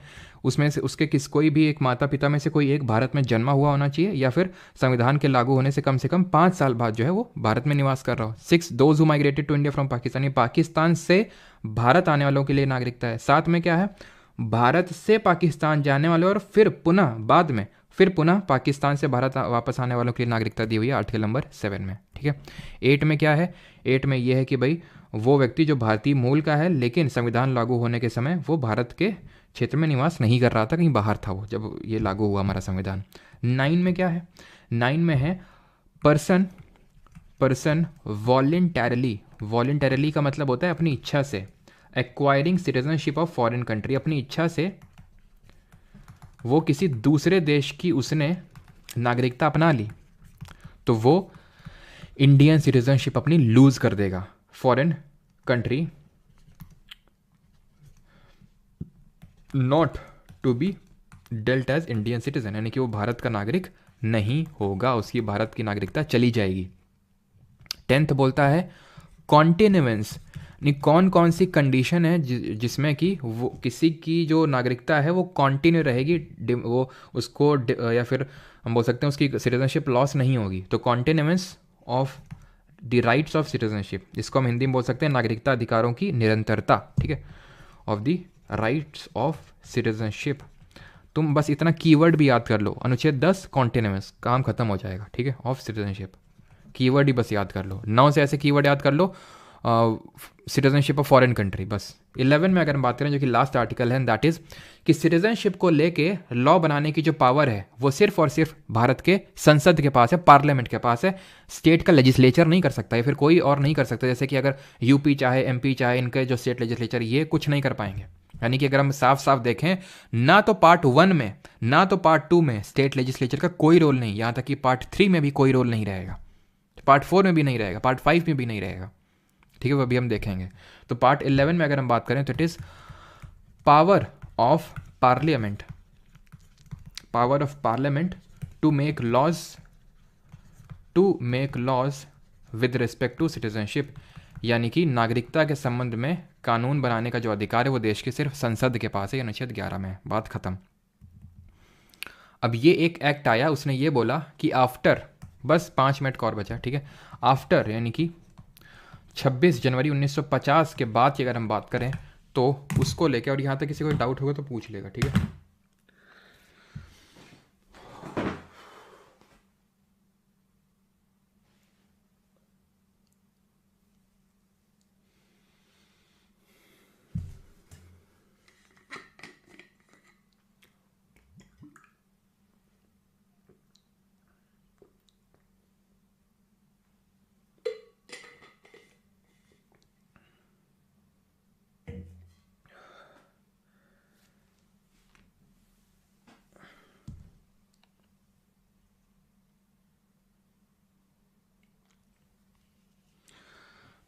चलो भाई, तो आगे बढ़ते हैं और सभी लोग डीप ब्रीथ ले लेंगे, है ना, और थोड़ा वीडियो को पॉज करके थोड़ा दूर देख लीजिए, ठीक है, ताकि आपकी आंखों को आराम मिल जाए, और थोड़ी बार ब्लिंक कर लीजिए, ठीक है। चलिए, तो इसीलिए मैंने थोड़ा सा ब्रेक लिया था, पॉज लिया था। तो अब आते हैं सिटीजनशिप एक्ट ऑफ 1955। ये एक्ट बनाया था पार्लियामेंट ने कि अभी 26 जनवरी 1950 के बाद कैसा क्या रहेगा वो देखो। तो इसमें 2 चीज़ें हैं कि कोई अपनी नागरिकता को एक्वायर कैसे कर सकता है और अपनी नागरिकता को खो कैसे सकता है, अपनी सिटीजनशिप को लूज़ कैसे कर सकता है। तो एक्वायर की अगर हम बात करें, ठीक है, यहाँ पर मैं लिख देता हूँ, सिटीजनशिप को एक्वायर किन किन मेथड से किया जा सकता है। तो एक्वायर करने के तरीके होते हैं, पहला बाई बर्थ, यानी अगर आपका जन्म भारत में हुआ हो तो आप इंडिया के सिटीजन हैं। दूसरा by decency, by decency, decency का मतलब बोल सकते हैं वंशक्रम से, यानी कि आपके मतलब आपका जन्म तो भारत से बाहर हुआ है लेकिन आपके पेरेंट्स इंडियन सिटीजन हैं, ठीक है, मतलब कि आपके जो माँ बाप हैं वो भारत के ही नागरिक हैं, तो उसको बाई डिसेंसी बोल देंगे। तीसरा तरीका होता है बाई रजिस्ट्रेशन, यानी कि पंजीकरण से, बाई रजिस्ट्रेशन। और चौथा लिखता हूँ फिर मतलब बताता हूँ दोनों का मतलब क्या है। चौथा है बाई नेचुरलाइजेशन, यानी कि देशीकरण इसको बोलते हैं, बाई नेचुरलाइजेशन। रजिस्ट्रेशन का मतलब ये है कि आप इंडियन ओरिजिन से हैं लेकिन अभी किसी और देश में रह रहे हैं, कि वहीं वहाँ के सिटीजन हैं, आपके इंडियन ओरिजिन, यानी कि मूलतः आप भारत से ही हैं। तो इस केस में आपको भारत आना होगा और 7 साल के लिए भारत रहना होगा, भारत आना होगा, 7 साल के लिए भारत रहना होगा, आपको मिल जाएगी सिटीजनशिप। नेचुरलाइजेशन से लेने का मतलब ये है कि ना तो आपके जो मूल हैं वो भारत के हैं, ना तो आप ओरिजिन इंडिया का रखते हैं, ना ही अभी इंडिया के सिटीजन हैं, यानी प्योरली आप अंग्रेज हैं, मतलब अंग्रेज से मेरा मतलब है प्योरली आप विदेशी हैं। तो अगर आपको यहाँ पे सिटीजनशिप लेनी है तो आपको 12 साल रहना होगा, and should know any one Indian language, कोई एक भारत की भाषा जो 8th शेड्यूल में मेंशन हो वो आपको पता होनी चाहिए। खैर भोजपुरी तो नहीं है अभी। तो 12 साल, 12 साल ऐसे नहीं लगातार 12 साल, 15 साल, पिछले 15 साल में जो पिछला वाला साल है उसमें तो पूरे साल आप भारत में रहे हो, और ये बचे 14 साल में कितना हुआ, एक तो हो गया 1 साल, अब बचे हुए 14 साल में 11 साल आप भारत में रहे हो। तो ये होता है सिटीजनशिप बाई नेचुरलाइजेशन, आपको मिल जाएगी। अब इसमें एक अमेंडमेंट हुआ था, बस आखिरी पॉइंट है ये, आखिरी टॉपिक, एक अमेंडमेंट हुआ था जिसको सिटीजनशिप अमेंडमेंट एक्ट बोलते हैं, सिटीजनशिप अमेंडमेंट एक्ट ऑफ 2019। सुना ना आपने, CAA बवाल हुआ था, CANRC, वो वही है, ये यही है। इसमें कई बार अमेंडमेंट हो चुका है इस पर्टिकुलर एक्ट में, सिटीजनशिप एक्ट और जो 1955, ये 1955 में आया था, सबसे पहले बना था, फिर इसमें बहुत संशोधन हुए, तकरीबन 8-9 संशोधन होने के बाद ये फाइनल वाला है 2019 में हुआ था। इसमें ये बोला गया था कि सिटीजनशिप बाई जो नेचुरलाइजेशन है ना, 12 साल ये नहीं रहेगी उन लोगों के लिए जो 3 देशों से आएंगे। वो 3 देशों से वो कौन है, अफगानिस्तान, पाकिस्तान और बांग्लादेश से जो 6 कम्युनिटीज़ के जो लोग आएंगे। वो 6 कम्युनिटीज़ कौन सी हैं, हिंदू और आपके सिख, पारसीज, जैन्स, क्रिश्चियंस, ठीक है, क्रिश्चियंस, और कौन बचा, हिंदू हो गया, और सिख हो गए, पारसी हो गए, बौद्ध बचे हैं, ठीक है, बुद्धिस्ट बचे हैं, ठीक है, बुद्धिस्ट। इसमें ये जो 6 कम्युनिटी के लोग जो इन 3 देशों से आएंगे, उनको सिर्फ और सिर्फ 6 साल ही भारत में रहना है और उनको सिटीजनशिप बाई नेचुरलाइजेशन मिल जाएगी। 12 साल नहीं, 6 साल। विरोध क्यों हुआ था इतना? क्योंकि इसमें मुस्लिम कम्युनिटी नहीं है। लॉजिक क्या दिया सरकार ने? क्योंकि यहाँ पे इन लोगों के खिलाफ प्रताड़ना हुई है, इसलिए इनको हम आसानी से इंडिया की सिटीजनशिप देंगे। मैंने क्या बताया था सिटीजनशिप अमेंडमेंट एक्ट में? 2 चीज़ें दी हुई कि आप एक्वायर कैसे कर सकते हो भारत की नागरिकता, और लूज़ कैसे कर सकते हो। लूज़ आप ऐसे कर सकते हो, 3 तरीके होते हैं। रिनाउंसिएशन, यानी कि तुम खुद ही त्याग दो, अपने मन मर्जी से त्याग दो कि हमें नहीं रहना है भारत का सिटीजन। वैसे आर्टिकल 9 डील करता है voluntarily acquiring citizenship of foreign country, लेकिन वो पहले की बात होगी, पुरानी बात हो गई। लेकिन इस एक्ट में क्या लिखा हुआ है? वो रिनाउंसिएशन है, यानी अपने आप नीचे से छोड़ दी। टर्मिनेशन, टर्मिनेशन का मतलब है कि आपने दूसरे देश की सिटीजनशिप एक्वायर कर ली और बताया भी नहीं, तो आपको टर्मिनेट कर दिया जाएगा। दूसरा है डेप्रीवेशन, तीसरा है डेप्रीवेशन। डेप्रीवेशन का मतलब होता है वंचित करना। ये तो हो गया कि स्वतः आपने त्याग दी, ठीक है। टर्मिनेशन का मतलब ये है कि आपका मतलब टर्मिनेट कर दिया गया, ठीक है। और डेप्रीवेशन का मतलब ये है कि आपको वंचित रखा गया। क्यों? या तो आपने डॉक्यूमेंट फर्जी दिए थे सिटीजनशिप लेते वक्त, या तो आप भारत देश के प्रति डिसलॉयल्टी शो कर रहे हो, वॉर चल रहा है चाइना के साथ और चाइना का कर रहे हो सपोर्ट, ठीक है। तो ये चीज़ जो है, इस केस में आपकी सिटीजनशिप जा सकती है। ख़त्म चैप्टर। तो मैंने बहुत ही शॉर्ट में ये आपको बताया सिटीजनशिप, नहीं तो इसके लिए अलग से क्लास चलती है, ठीक है, और वो भी 1-1.5 घंटे की क्लास, ठीक है। तो वो उतना मैं यहाँ पे नहीं खींचा, तो बिकॉज ज़रूरत भी नहीं है। क्वेश्चन करेंगे खुद ही पता चल जाएगा, ठीक है।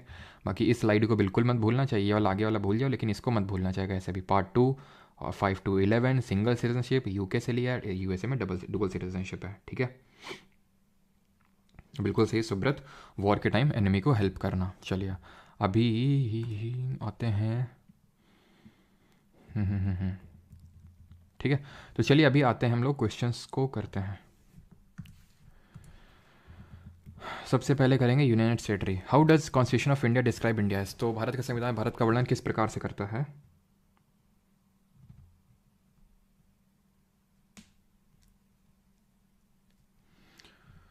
थ्री 371 में राजस्थान क्यों नहीं है? भाई ये तो पार्लियामेंट से पूछो क्यों नहीं है, हम क्या बताएं क्यों नहीं है। नहीं दिए स्पेशल राइट। भारत का संविधान भारत का वर्णन किस प्रकार करता है? तो ये करता है a union of state. India that is Bharat shall be a union of states. आज क्विज नहीं हुआ गुरुजी, अभी क्या हो रहा है? 2 ट्रेविस बीट द हिट। तुम क्या मतलब बहुत पीछे चलते हो क्या? Article 1 of the Indian constitution which states India that is Bharat shall be union of state mentions which of the following? क्या मेंशन करता है? Cooperative federalism, administration of new state, create new state, या फिर डेफिनेशन ऑफ स्टेट? तो ये mention करता है definition of the state, कि स्टेट में कौन है। स्टेट में सारे स्टेट हैं, सारी यूटीज़ हैं, ठीक है। ये टेरिटरी की अगर हम बात करें, और जो फॉरेन में एक्वायर कर सकते हैं, ठीक है। Article 1 of the constitution state that India that is Bharat shall be union of states mentions which of the following? That is definition of the state. Definition भी और टाइप ऑफ पॉलिटी भी है, ठीक है। अगला है हमारा which article of constitution deals with the formation of new state? यानी कौन सा अनुच्छेद है जो नए स्टेट के फॉर्मेशन, स्टैब्लिशमेंट नहीं है। अगर स्टैब्लिशमेंट पूछता तो उत्तर आर्टिकल नंबर 2 होता, लेकिन फॉर्मेशन पूछ रहा है तो आर्टिकल नंबर 3 होगा। तो इस कीवर्ड को थोड़ा सा नोट ध्यान में रखिएगा, दिमाग में रखिएगा आप, ठीक है। According to article 3 of the constitution parliament में बाई लॉ, पार्लियामेंट क्या कर सकता है? डिक्लेयर कर सकता है किसी भी कंट्री में युद्ध। तो भाई हमने कुछ आर्टिकल 3 में ये पढ़ा है क्या कि युद्ध करवा दे रहे हैं? बाउंड्रीज ऑफ एनी स्टेट बिल्कुल ऑल्टर हो सकती है, इंक्रीज हो सकता है। एस्टैब्लिश एन ऑटोनमस, ये तो कुछ हमने पढ़ा है क्या? ऑटोनमस काउंसिल ना। तो आंसर क्या होगा? ऑप्शन नंबर सी 2 और 3, ठीक है। नहीं पढ़ा है तो फिर जो पढ़ा है उस पर थोड़ा सा भरोसा दिखाना है। Question number 5, power to carve नहीं होगा, पावर टू कार्व होगा, ठीक है। यानी कि स्टेट को किसी को निकाल लेना। Power to carve out a new state is vested on, यानी कि किसी राज्य को निकाल लेना। इसको क्या बोलते हैं? इसको बोलते हैं, हाँ, ये मतलब कौन कर सकता है? पार्लियामेंट कर सकता है, देश का संसद कर सकता है। कितनी बार हम लोगों ने रिपीट किया है। The state and union sorry the states of the Indian union can be reorganised और देयर बाउंड्रीज ऑल्टर्ड बाई, कौन कर सकता है? An executive order of the union government, union government नहीं, पार्लियामेंट, पार्लियामेंट आएगी, ठीक है। Union government by a simple majority in the ordinary union parliament by same in the ordinary, बिल्कुल सही है। सिंपल मेजोरिटी से होता है और पार्लियामेंट करता है, कोई दिक्कत ही नहीं। 2/3 और majority of both the houses, ये सब कुछ नहीं, ठीक है। अगला 10th number, in which year did the central government of India appoint the state reorganisation commission, यानी राज्य पुनर्गठन आयोग कब बना? आयोग की बात हो रही है। राज्य पुनर्गठन अधिनियम 1956 का था। आयोग जिसको फजल अली कमीशन बोलते हैं 1953 में बना था, 1953, ऑप्शन नंबर बी। और पहला भाषा के आधार पे।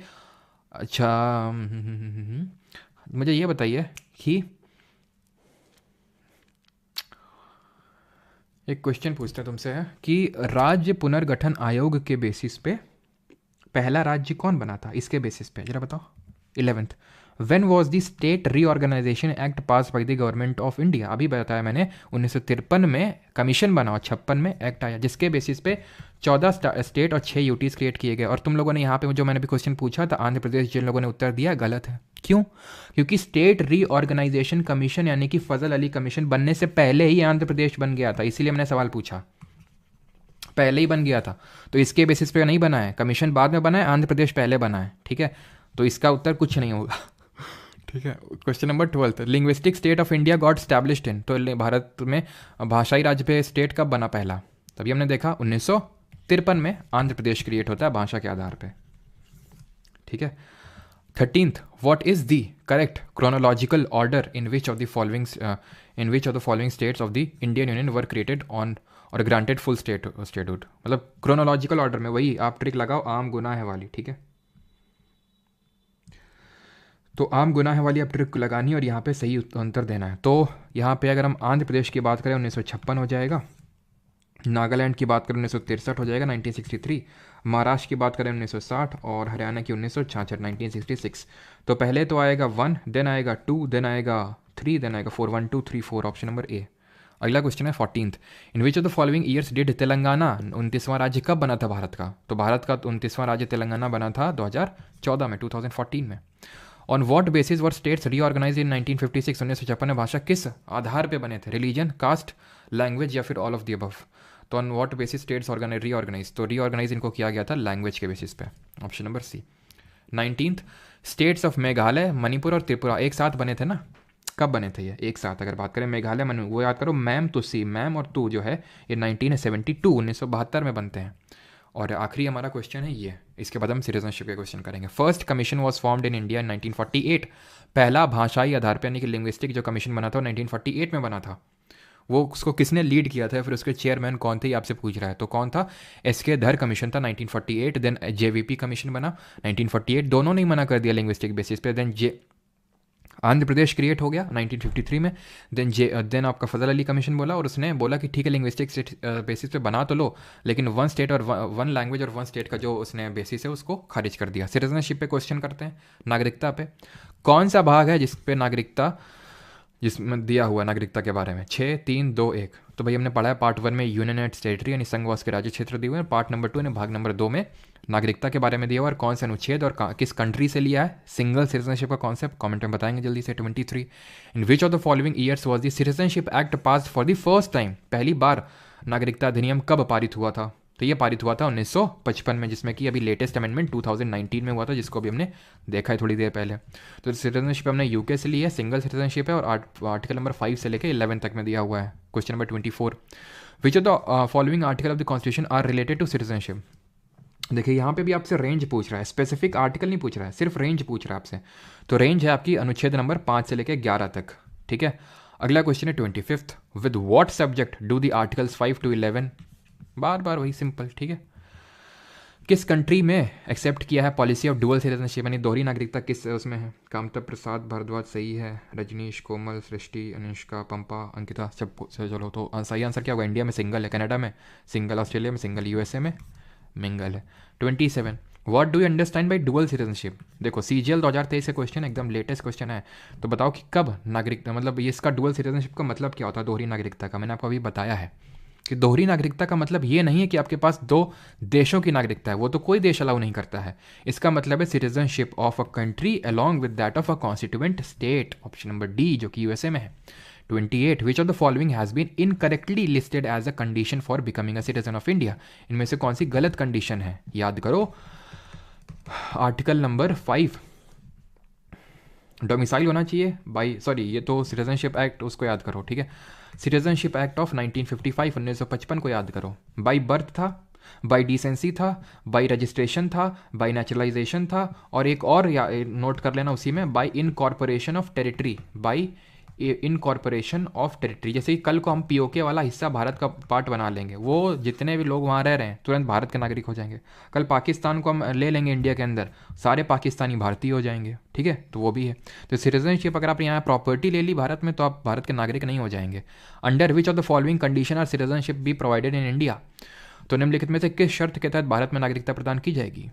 जन्म हुआ हो, either of whose parent born in India, who has been, ये आर्टिकल 5 को याद करो, ठीक है, जो ऑर्डिनरी रेजिडेंट रहा हो 5 साल के लिए। 26 जनवरी 1950 वाली बात हो रही है, आंसर यहाँ पे ये होगा, ठीक है, इधर 1, 2 और 3, इधर मतलब और लगा हुआ है ना। And the last question for the day is this,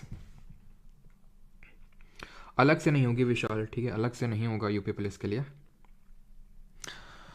तो विच ऑफ द फॉलोइंग आर्टिकल्स, मतलब सेम उसी के लिए वो हेल्प करेगा आपको, ठीक है। तो कॉन्टिन्यूएंस से मैंने आपको कौन सा आर्टिकल याद करवाया था? अभी 12 तो हो नहीं सकता, इसका सिटीजनशिप से लेना ही देना नहीं है, ठीक है। और 9 में क्या था कि अगर आपने किसी और कंट्री की सिटीजनशिप ले ली तो आप फॉरेन कंट्री की, तो आपकी चली जाएगी इंडिया की। 10 बोलता है कॉन्टिन्यूएंस। 11 बोलता है कि पार्लियामेंट को पावर है सिटीजनशिप को लेके कुछ भी एक्ट या फिर कुछ भी अमेंड करने की। Which of the following has the power to regulate the right of citizenship, ये क्वेश्चन है। How many year does a person Indian origin need to reside in India to become a citizen of India under the citizenship act of 1955? अगर कोई Indian origin का भारत की नागरिकता लेनी है तो कितने साल भारत में रहना पड़ेगा? तो इस क्वेश्चन का उत्तर होगा क्या? Parliament, parliament, parliament, parliament. और ये क्या है? ये है रजिस्ट्रेशन, रजिस्ट्रेशन वाला ही तो है। तो कितने साल रहना होगा? 7 साल, नेचुरलाइजेशन में 12 साल, और ख़त्म हो गया, ठीक है, धन्यवाद। अब ये रिकॉर्डिंग आपको अगर वो करना है, बहुत लोग पूछते रहते हैं, तो ये आपको recording Parmar academy app www.parmaracademy.in जो वेबसाइट है वहाँ से आप इसको अवेल कर सकते हैं, ठीक है। और वहीं पे हैंड रिटन नोट्स मिल जाएंगे, कल वाली क्लास आपको लिंक मिल जाएगा टेलीग्राम पे, और अभी उसको डलवा भी देंगे। अभी देखते हैं कि अगर वो फिर से उसको ट्राई करके, ठीक है।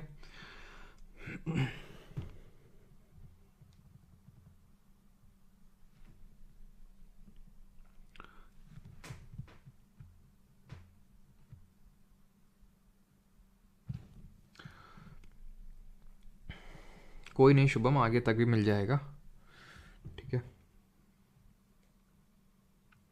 Can I see polity without seeing history? बिल्कुल देख सकते हैं सोवन देव, बिल्कुल मंडल, क्योंकि मैंने पहले बैच में तो पॉलिटी से ही स्टार्ट किया था, तो उनके लिए हिस्ट्री लास्ट थी, ठीक है। तो ऐसा कोई वो नहीं है आपको हिस्ट्री से, ऐसा नहीं कि हिस्ट्री नहीं पढ़ेंगे तो पॉलिटी समझ में नहीं आएगी, ऐसा कुछ नहीं है। ऐसे हमें कॉर्ड की नीड नहीं है यार यहाँ पे, सचिन बिस्ट। क्वेश्चन 29 समझ नहीं आया, 29 क्या था? 29 आर्टिकल 5 ही तो है, अनुच्छेद 5, कि should have a domicile in India, ठीक है, वो तो होना चाहिए। प्लस या तो बॉर्न इन इंडिया हो, या either of the parents are born in India, या फिर who is ordinary resident. Article 5 को फिर से रिकॉल करना, देखना जाके, वही सेम चीज़ है ये।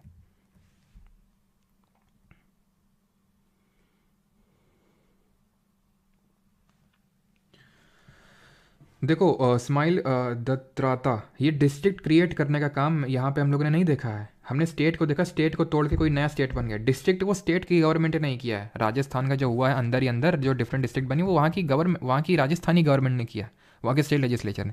डिस्ट्रिक्ट से पार्लियामेंट को लेना देना नहीं है। हम लोगों ने क्या यहाँ पे डिस्ट्रिक्ट पढ़ा है क्या? ना, स्टेट पढ़ा है। हैप्पी बर्थडे बोल रहे हैं अमन कुमार, बेटा सेम टू यू।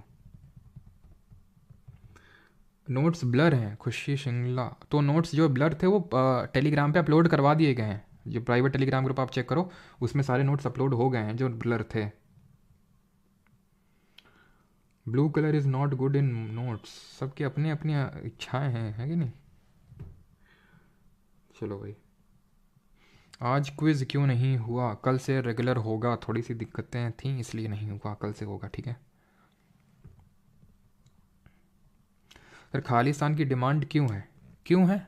क्योंकि कुछ लोग की दुकान चलती है खालिस्तान का नाम लेके, इसलिए। पाकिस्तान भी उन्हीं में से एक है।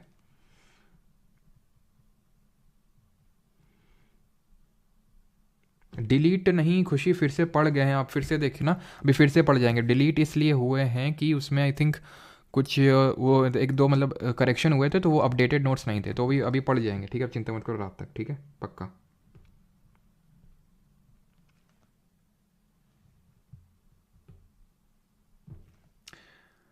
लाल फूल लाल फूल परमार सर ब्यूटीफुल, अच्छा चलो भाई, धन्यवाद सभी को, बाकी मिलते हैं कल। है ना, वीक की लास्ट क्लास में। Thank you. और कल यार हम लोग स्टार्ट कर रहे हैं फंडामेंटल राइट्स, मौलिक अधिकार, तो बहुत ही इंपॉर्टेंट चैप्टर है।